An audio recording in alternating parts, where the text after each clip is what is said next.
Mwalimu akamshika mkono Vanessa na kumwambia, najua unataka kunishukuru, lakini siwezi kupokea pesa kutoka kwako. Vanessa akawa anamwangalia mwalimu tu. Mimi ni mwalimu wako, ndio maana nipo hapa. Ninachotaka toka kwako ufaulu kama mwanafunzi basi. Vanessa akamuuliza mwalimu, je, unanipenda? Mwalimu akamjibu, nakupenda kama ninavyowapenda wanafunzi wengine. Movie inaanza. Vanessa anafungua mlango bafuni na kukutana uso kwa uso na Mr. David. Najua unachotaka kuniuliza, naomba usiniulize chochote. Akamsogelea na kumwambia haya ya kuhusu na kuondoka zake. Mr. David akawa anamtazama tu Vanessa. Vanessa akawa anaingia darasani na wenzake. Rara akaenda mpaka kwenye dawati na kutoa begi la mwanafunzi na kumsukuma mpaka chini. Kila mtu akashangaa. Vanessa akamuuliza mwanafunzi aliyekaa kwenye kiti chake, kwani we ni kipofu? Kamsi akaja akamuuliza, we ni chizi au? Hebu acheni fujo jamani, sihitaji matatizo. Vanessa akalitupa begi chini. Kwa nini unatupa begi langu? Rora akamtia kofi. Kwa nini unampiga kibao? Mwalimu David akaingia, kila mtu akarudi kwenye kiti chake. Nimesema toka kwenye kiti changu. Heleni akagoma. Vanessa akamnyanyua kwa nguvu na kumtoa kwenye kiti. Mr. David akawa anamuita, akajifanya amsikii. Vanessa akajisogeza kwenye kiti chake na kukaa. Mwalimu David akasema, Rara, Kamsi, Vanessa, nyanyukeni kwenye siti sasa hivi. Kamsi akanyanyuka, Vanessa akafuata, akamalizia Rara. Akawambia, uonevu katika hii shule hairuhusiwi. Kwa sababu mmekosa nidhamu, sitoruhusu mtu yoyote kuondoka darasani baada ya kengele ya mwisho. Hii ni tabia gani? Mmeitoa wapi hii tabia? Vanessa, Rara na Kamsi wakakaa kimya. Ndipo teacher akawaruhusu wakae. Vanessa akampiga jicho Helena. Mwalimu David akamwambia, pole sana Helena. Kamsi akampiga jicho na kumcheka kwa sauti kubwa. Teacher alipogeuka akauchuna, akajifanya kama hajasema chochote hivi. Mwalimu akaendelea kufundisha, kisha akawa anauliza maswali. Wanafunzi wanajibu, Vanessa anachezea nywele zake tu huku akimwangalia mwalimu, akawa anacheka tu mwenyewe. Kumbe Vanessa kashaloa, akawa anampenda tu mwalimu jinsi anavyofundisha, anavyouliza maswali. Kifupi, kila anachokifanya mwalimu Vanessa anakipenda. Vanessa akawa anamwangalia mwalimu mpaka anang'ata vidole, akawa anatabasamu tu. Mwalimu yeye anakazana kufundisha. Muda wa kuondoka ulipofika, Vanessa, Kamsi na Rara ikabidi wabaki mpaka wataporuhusiwa. Kamsi na Rara wakawa wanamlaumu Vanessa, maana wazazi wao wamewakataza kuchelewa nyumbani. Rara na Kamsi wakaamua kuondoka. Vanessa naye alipotaka kuondoka akasuka kumuona mwalimu David. Mwalimu David akamuuliza, uko salama? Vanessa akamjibu, I'm fine. Mwalimu David akauliza, wako wapi wengine? Vanessa akamjibu, mwalimu ameshindwa kusubiri. Vanessa, una maana gani unaposema utalimaliza? Hili jambo halina lazima walifanye, wana vitu vingi vya kufanya, hivyo mimi naweza kuwafanyia. Mwalimu David akamwambia, nataka tukubaliane, kama utanijibu maswali yangu vizuri, sitowaambia wazazi wako juu ya tabia yako. Vanessa akawa anamwangalia mwalimu machoni mwake. Mwalimu naye akawa anamwangalia Vanessa. Vanessa akamuuliza, ni kiasi gani cha pesa unachotaka? Nayo hela kwenye simu, hivyo naweza kukutumia. Vanessa, mimi sihitaji pesa yako. Vanessa akashangaa, mimi ninachotaka unijibu maswali tu, hilo ndio ninalotaka. Mwalimu akamwambia, sikiliza, mimi sitokuuliza kwa nini ulikuwa unalia. Vanessa akasema sawa, ndipo akashusha begi lake na kuliweka katika dawati. Mwalimu akamuuliza, naomba unieleze ukweli, nani alianza kumwonea mwenzake leo asubuhi? Vanessa akamwambia, ulipokuja ulijua tumefanya makosa, lakini yeye ndio alikaa kwenye siti yangu, kwa hiyo ndio sababu ya kumwonea? Hapana, tatizo alikuwa mbishi na hakutaka kunyanyuka kwenye siti yangu. Mwalimu David akamwambia, nitakupa swali ujibu yese na hakikisha unafaulu mtihani. Lakini mbona sio hayo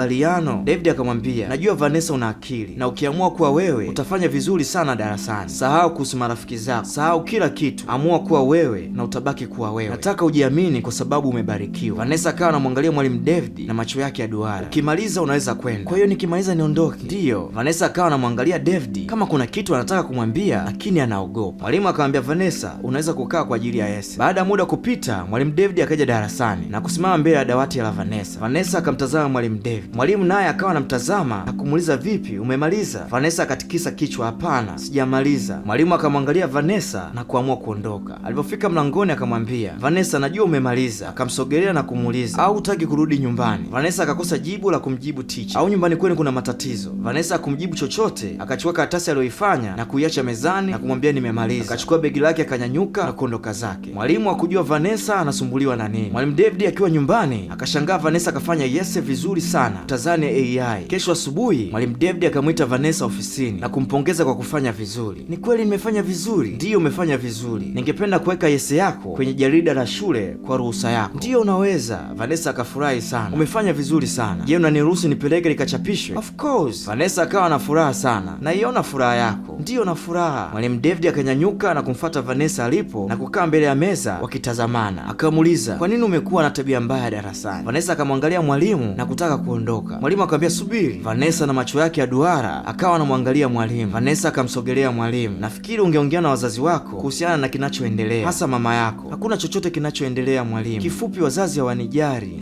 Hakuna mtu anayenijali. Mwalimu akamwangalia Vanessa na kumwambia, usiseme hivyo tena, mimi nakujali. Vanessa akashangaa kusikia kwamba mwalimu anajali hisia zake. Unanijali? Ndiyo, nakujali. Vanessa Vanessa akawa anatabasamu na kumwambia asante, nitafanya vizuri zaidi. Vanessa akamwahidi mwalimu David kwamba atafanya vizuri kwa sababu kaambiwa anajaliwa hisia zake. Mwalimu naye akawa anatabasamu. Chelsea Dawa pembeni akamwambia kuwa makini, unajua wasichana akiwa kwenye hali kama hiyo wanakuwa wamezama kimapenzi, na kushauri uwe makini na nyendo zako. Nini? Ushanisikia, haiwezi kutokea yetu macho. Vanessa akiwa anarudi kutoka shuleni kwenye gari akawa anaangalia mtihani wake jinsi alivyofaulu, akawa anatabasamu. Dereva akamuuliza unafanya nini? Vanessa akamwangalia dereva bila kusema chochote. Hebu nipatie hiko unachoangalia. Hapana, sikupi. Nimekwambia nipatie sasa hivi. Au unajifanya kiziwi? Nimesema nipatie sasa hivi. Vanessa ikabidi ampatie kishingo upande. Dereva alipoangalia mtihani akashangaa. Umepata max zaidi ya 80? Dereva akasimamisha gari na kumfokea. Kwa nini unapata max zaidi ya 80? Akamwambia unafikiri natania? Dereva akakaa vizuri. Nitaiposti video yako ujue. Jamani nakuomba usiposti. Nitafanya chochote unachotaka. Nimekuelewa. Sitopata tena max za juu. Dereva akamsamehe na kumwambia sitaki uwaonyeshe wazazi wako huu mtihani. Ndio nimekuelewa. Ukitaka kujua kwa nini dereva hataki Vanessa afaulu, tuendelee na story. Utajua mbele ya safari. Baada siku kadhaa kupita, Vanessa akaanza kupata max za chini. Mr. David akaona msubiri Chobingo ili aongee na Vanessa kujua nini tatizo. Anataka kujua kwa nini ameshuka performance ya darasani kuliko mwanzo ilivyokuwa. Vanessa alikuwa anatoka chooni, alipomwona mwalimu akajificha haraka haraka. Mwalimu akahisi kama kaona mtu, lakini alipogeuka kumuona yoyote. Bahati nzuri kwa Vanessa, mwanafunzi akaja na kumwambia mwalimu David kwamba anahitajika na principal. Alipoondoka ndipo Vanessa akatoka kwa kunyata ili kuhakikisha kama kweli mwalimu David ameondoka. Baada ya kuhakikisha, ndipo moyo wa Vanessa ukatulia kwa sababu anampenda sana mwalimu David. Na ukishapenda moyo kuna wakati unadunda, hasa kama hajajua hisia zako. Mwalimu David akaamua kwenda nyumbani kwa kina Vanessa kujua nini tatizo. Vanessa alipomwona mwalimu akashtuka, akaangalia kama kuna mtu yoyote, kisha akamuuliza kwa nini upo hapa? Nahitaji kuzungumza na wazazi wako. Vanessa akamwambia lakini sijafanya chochote. Vanessa akamwambia mwalimu, tafadhali naomba uende. Mara baba na mama Vanessa wakatokea. Walipomuita akashtuka. Umesema unataka kutuona? Ndiyo, nataka kuzungumza juu ya mwanao. Vanessa, mzee akacheka na kuuliza nini kafanya tena? Kwa nini unafikiria kwamba atakuwa kafanya makosa kwa sababu uko hapa? Wewe unafikiri tungefikiria nini? Mwalimu akasema tuachane na hayo. Je, mmeona S aliyoandika? Hapana. Hata hivyo nimechoka kutazama. Lazima atakuwa kapata F tu. Ujue Vanessa amebadilika sana, hasa miaka hii miwili. Wewe nenda kwenye point. Nidhamu yake imezidi kuwa mbaya au nini? Akamwambia siku niliyomsikia analia kwenye chumba cha washroom, hapo ndipo nikagundua kuna tatizo linaloendelea kwake. Na baada ya kufanya fujo darasani, nilimchallenge kwa kumpatia mtihani na alipata max zaidi ya 80%. Baba Vanessa akacheka na kumwambia A+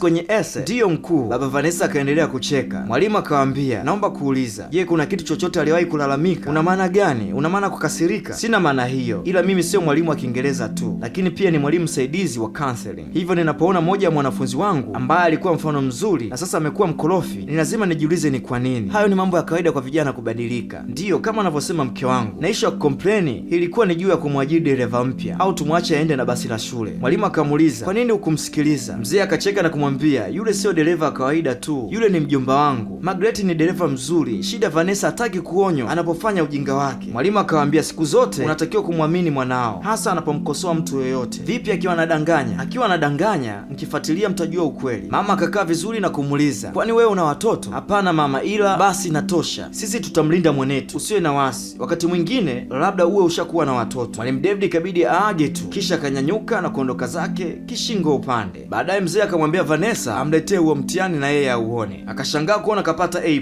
Mzee akatabasamu kuona mwanaye amekuwa na akili ya kuandika essay tena nzuri na kumpatia mke wake na yeye aione. Mama akashangaa na kumuuliza wewe ndio umejibu huu mtihani? Akamjibu ndiyo kwa kichwa. Haujafanya kwa kuangalia kwenye simu yako? Hapana, kwa sababu Margaret hunirudishia simu nikiwa narudi nyumbani. Unasemaje? Mama akamwita Margaret. Margaret alipokuja mzee akamuuliza Vanessa akasema umemkataza kutumia simu shuleni. Ni kweli? Oh, ni kweli, kwa sababu ya vitu anavyofanya kwenye simu. Kuna siku alimrekodi na kumcheka ombaomba. Anadanganya, sijawahi kufanya hivyo. Margaret akawaambia kama ningekuwa sijafuta ile video, ila nina ushahidi nirekodi sauti kwenye simu. Akampatia mzee, akawa anasikia sauti alipokuwa anamfokea asimrekodi video kipofu. Vanessa akataka kujitetea, mama akamfokea. Kisha mzee akamuuliza Margaret, kwa nini ulirekodi hii sauti? Akamwambia sikuwa na dhamira hiyo, lakini kwa kuwa huyu ni mwongo sana, nilijua lazima atakataa na sikutaka nionekane muongo juu yake. Sio kweli, sikufanya hivyo. Alitaka kuni blackmail. Kukublackmail wewe? Kukublackmail kwa lipi Vanessa? Haya wasomi mtaniambia kwenye comment, blackmail humo imetumika kama nini? Mzee baada ya kutafakari sana juu ya malalamiko ya mwanaye, akaamua kumwita Margaret na kumwambia anamhamisha kazi na kumtafutia kitengo benki anapofanya kazi yeye, maana yeye ni mtu mkubwa katika benki ya serikali. Siku inayofuata Vanessa alipomwona mwalimu David akamkimbilia na kumkumbatia. Asante sana Mr. David, nakupenda kwa kuonyesha kunijali. Mwalimu anashangaa jinsi alivyokumbatiwa. Unafanya nini Vanessa? Baba yangu amemfukuza kazi Rose Margaret. Nini? Dereva wangu? Oh, kwa hiyo leo umekuja mwenyewe? Ndiyo. Asante. Na kumkumbatia mwalimu. Ni habari nzuri, lakini sio vizuri kumkumbatia mwalimu wako kama hivyo. Oh, samahani, furaha zilizidi. Okay, na furaha pia kwa ajili yako, ila cha msingi soma kwa bidii, umenielewa? Na kuahidi nitasoma kwa bidii. Akamkumbatia tena na kumshukuru huku akilala kifuani kabisa kwa mwalimu David. Rara na Kamsi walipowaona wakajifanya kama hawajaona kitu na Rara kuangalia pembeni. Basi sawa, nitakuona baadaye. Ticha akawa anaondoka. Vanessa akajawa na furaha. Rara na Kamsi wakawa wanamwangalia mwalimu huku Vanessa anasisimuka utazani amekunywa Coca-Cola vile. Rara na Kamsi wakamfuata Vanessa. Vanessa, umewezaje kumkumbatia vile mwalimu? Kwani ni kosa? Nataka nimfanye awe wangu. Unasemaje? Ndiyo, kiukweli nataka fall in love kwangu. Nini? Najua ananipenda na kunijali, nataka kumfanya anipende. Kamsi akawa anaangalia pembeni kama kuna mtu yoyote kasikia alichokisema Vanessa. Wakakumbatiana na kuambia wenzake, haya twendeni darasani. Kamsi akawa anaangalia nyuma, amini kama kweli mwalimu kakubali kukumbatiwa na Vanessa. Kesho yake Vanessa akawa anajiandaa kwenda shule. Vanessa akawa anajiremba vizuri ili mwalimu akimwona avutiwe vizuri na urembo wa Vanessa. Vanessa akajiangalia kwenye kioo kama yuko poa, kisha akaenda kwenye kabati la nguo na kufungua kabati huku akiwa na furaha, tena furaha nyingi sana. Ndani ya kabati la nguo kajaza picha za mwalimu David ukutani. Akawa anamwangalia mwalimu jinsi alivyopendeza na kuzishika picha za mwalimu, kisha akachukua kiboksi cha zawadi na kurudishia nguo ili mtu yoyote akifungua kabati asione picha za mwalimu David. Vanessa akarudishia kabati, akawa anawaza jinsi mwalimu atakavyoifurahia zawadi yake,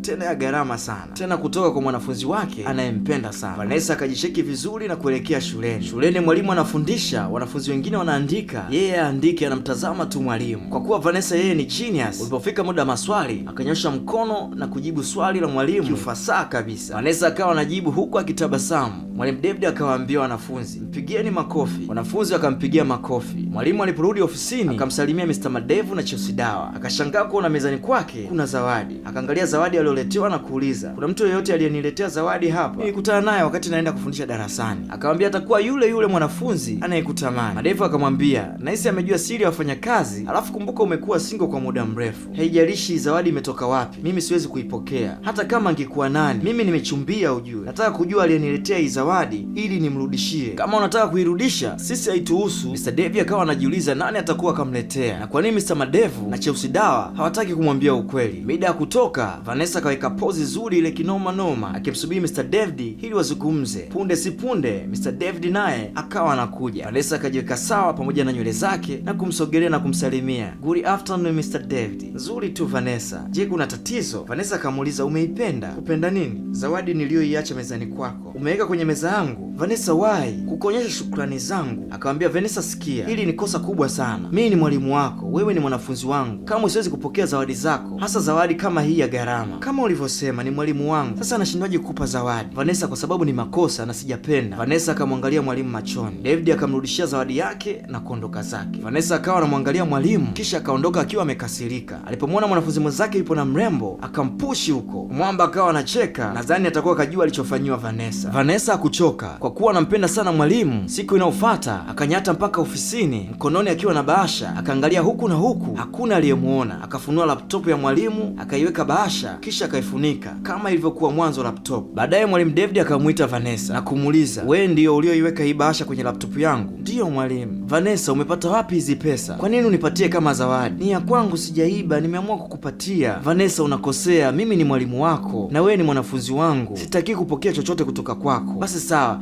mama ndio kanipatia nikupatie kama shukrani. Okay, kama ndio hivyo basi nitampigia simu kumshukuru. Hapana, naomba usimpigie. Mwalimu akamshika mkono Vanessa na kumwambia, najua unataka kunishukuru, lakini siwezi kupokea pesa kutoka kwako. Vanessa akawa anamwangalia mwalimu tu. Mimi ni mwalimu wako, ndio maana nipo hapa. Ninachotaka toka kwako ufaulu kama mwanafunzi basi. Vanessa akamuuliza mwalimu, je, unanipenda? Mwalimu akamjibu, nakupenda kama ninavyowapenda wanafunzi wengine. Vanessa, amini ni hivyo tu. Mimi ninachotaka wewe ufaulu na hilo ndio jukumu langu. Vanessa akameza mate kwanza na kuomba urudi darasani. Vanessa haelewi kwa nini mwalimu anamkataa wakati wengine wanamtaka. David akamrudishia bahasha ya pesa. Vanessa akawa anamwangalia mwalimu na kuamua kuondoka zake. Hapa naamini angekuwa mwalimu Kizibo angeshapita naye. Vanessa akawa anauliza marafiki zake, kwa nini mwalimu ananikataa? Sijui nifanyeje, hebu niambie cha kumshawishi anipende. Kamsi akamwambia, labda umnunulie zawadi. Rara akamwambia Kamsi, zawadi kashakataa. Oh, pole sana Vanessa. Rara akamwambia, vipi kuhusu maua? Maua ujue yapo romantic sana na atafanya ajue kiasi gani unampenda. Kweli kabisa, na maua yenyewe ya gharama. Uko sawa? Vipi kama akikataa pia? kufikiria. Kamsi akashuka kwenye sofa na kumwambia, unaonaje ukamtumia message nzuri ya mapenzi? Wakaona ni wazo zuri, nitamwandikia message na tutachati usiku mzima. Safi sana, hapo utakuwa umewini. Rara akamuuliza, je, unao namba yake? Kikawa kipengele kwa Vanessa. Sasa utafanyeje? Kamsi akaangalia wenzake kwa uoga na kuambia, mimi ninayo. Wakashangaa, Kamsi, umewezaje kuwa na namba ya Mr. David? Kamsi akachukua simu na kumtumia Vanessa namba. Vanessa akamwandikia ujumbe Mr. David. Hi Mr. David, mimi ni Vanessa, ninakupenda. Usiku Vanessa halali ametuma SMS za kutosha tu na ma-emoji, lakini hakuna hata moja iliyojibiwa. Vanessa hakukata tamaa, akawa anajaribu kufikiria maneno mazuri yatakayomshawishi Mr. David ili aweze kuingia kwenye 18 zake, lakini kashindikana. Kesho yake Mr. David akamwita Vanessa ofisini na kumwambia, Vanessa, nataka niwe muwazi kwako. Mimi ni mwalimu wako na sitaweza kufanya kitu chochote cha kimapenzi na wewe. Kunitumia SMS na emoji za mapenzi, huo ni utoto. Akamwambia Vanessa, sitaki lijirudie tena hilo jambo. Vanessa machozi akawa yanamtoka. Hizo juhudi zako kwa nini usizielekeze kwenye vitabu ili uweze kufaulu mtihani wako na sio mimi? Vanessa akawa mpole, akaogopa kusema chochote kwa sababu mwalimu alikuwa anatoa maneno makali sana. Na umewezaje kupata namba yangu? Vanessa machozi akawa yanamtoka kwa maumivu na kuamua kuondoka. Mwalimu akashangaa kumwona Vanessa analia. Au maneno yangu yalikuwa makali sana? Lazima yaume, maana ukweli siku zote unauma. Vanessa huku nje akawa analia, amini kama kweli mwalimu David kamchana na hataki blue band yake, maana Vanessa bado ni bikra, lakini pia anajijua ni msichana mrembo shuleni na nyumbani kwao wako vizuri, na inawezekanaje akakataliwa kirahisi hivi? Akawa anafuta machozi ili watu wasijue kama alikuwa analia. Vanessa akawa mpole kama kanyeshewa na maji hivi. Hata mimi namuonea huruma, japo haipendezi mwanafunzi na mwalimu akapendana wakiwa shuleni, maana hakutokuwa na masomo tena. Mwalimu David akawa anakuja darasani. Alipokaribia akawa anawaza afanye nini ili Vanessa ajue kwamba mwalimu yuko serious. Mwalimu baada ya kuandika ubaoni na kufundisha akawa anauliza maswali. Vanessa akanyanyua mkono ili achaguliwe. Mwalimu David akawa anawachagua wanafunzi wengine na baada ya kujibu anawaambia wanafunzi, mpigeni makofi. Vanessa akawa anajitahidi kunyanyua mkono, lakini mwalimu anajifanya kama hajamuona Vanessa. Mwisho akasema, nafikiri tupo vizuri kwenye hilo, sasa tuendelee na topic inayofuata. Vanessa akajisikia vibaya, mwalimu kajifanya kama hamuoni. Usiku Vanessa akawa anawaza na kujiuliza, kwa nini mwalimu hamwelewi ili awe na yeye, kwa sababu yeye ndiyo mtu pekee anayeonyesha anamjali kuliko hata wazazi wake. Kesho yake Vanessa akawaambia marafiki zake, jana mwalimu kajifanya kama anioni. Vanessa, mwalimu hajavutiwa na wewe, mimi naona ungemwacha tu. Hapana. Kamsi akaja haraka na kuwauliza, mnahisi nani leo atakuwa kwenye zamu? Ni nani wewe? Mr. David. Nini? Ndio, inabidi tutafute njia ya kusoma kwenye group letu. Kivipi? Kumbuka tushakuwa wanafunzi wazuri kwa sasa. Vanessa akafikiria na kuambia, lazima tufanye kitu. Rara, Kamsi na Vanessa wakakubaliana kufanya kitu. Wakiwa darasani wakawa wanacheza mziki. Go Vani,